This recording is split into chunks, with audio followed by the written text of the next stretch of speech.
পশ্চিমবঙ্গে আজান বন্ধে খুলে নেওয়া হচ্ছে মসজিদের মাইক। ঈদের নামাজ আর প্রকাশ্য কোরবানিতে নিষেধাজ্ঞা জারির পর এবার প্রকাশ্য আজান বন্ধ করে দিচ্ছে মুখ্যমন্ত্রী শুভেন্দু অধিকারী। ভোরের নীরবতা ভেঙে যে আজানের ধ্বনি প্রতিদিন লাখো মানুষের ইবাদতের আহ্বান জানায়, সেই ধ্বনিকেই বন্ধ করে দিতে চাইছে শুভেন্দু। বিভিন্ন জেলায় মসজিদের মাইক খুলে নেয়ায় মুসলিম সমাজে ছড়িয়ে পড়েছে উদ্বেগ ও ক্ষোভ। বিরোধীদের অভিযোগ, এর আড়ালে নির্দিষ্ট একটি ধর্মীয় সম্প্রদায়কে চাপে ফেলার চেষ্টা করছে মোদির বিজেপি। একে আইনের প্রয়োগের নামে ধর্মীয় অধিকার নিয়ে আরও বড় এক সংঘাতের সূচনা বলে মনে করছেন ভারতের মানবাধিকার সংগঠনগুলো।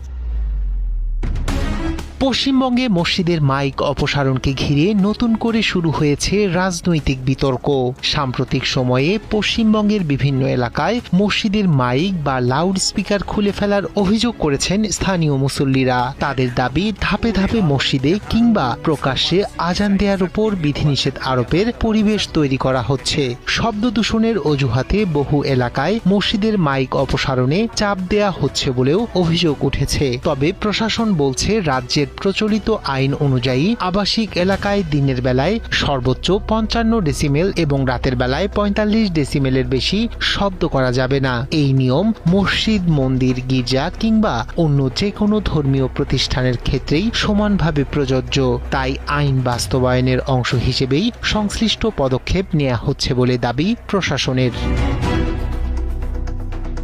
বিতর্কে রাজনৈতিক দলগুলোর অবস্থানও স্পষ্ট হয়ে উঠেছে। শুভেন্দু অধিকারী সহ বিজেপি নেতারা বলছেন, ধর্মীয় আচার অনুষ্ঠান ঘরের মধ্যেই পালন করা উচিত এবং মাইক ব্যবহারের প্রয়োজনীয়তা নিয়েও প্রশ্ন তোলেন তারা। একই সুরে বিজেপির জ্যেষ্ঠ নেতা দিলীপ ঘোষ বলেন, অন্যের অসুবিধা এড়াতে সব ধর্মীয় স্থানেই শব্দ নিয়ন্ত্রণ করা উচিত। তবে মুসলিম নেতা, আইনজীবী এবং বিরোধী রাজনৈতিক দলগুলোর বক্তব্য ভিন্ন। তাদের দাবি, কলকাতার হাইকোর্ট কিংবা সুপ্রিম কোর্ট কোথাও মসজিদের মাইক সম্পূর্ণ বন্ধ বা খুলে ফেলার নির্দেশ দেয়নি। আদালতের নির্দেশনা অনুযায়ী কেবল নির্ধারিত শব্দসীমা মেনে মাইক ব্যবহারের কথা বলা হয়েছে। তাই লিখিত সরকারি নির্দেশ ছাড়া পুলিশ গিয়ে মাইক খুলতে পারে না বলেও তারা মত দেন।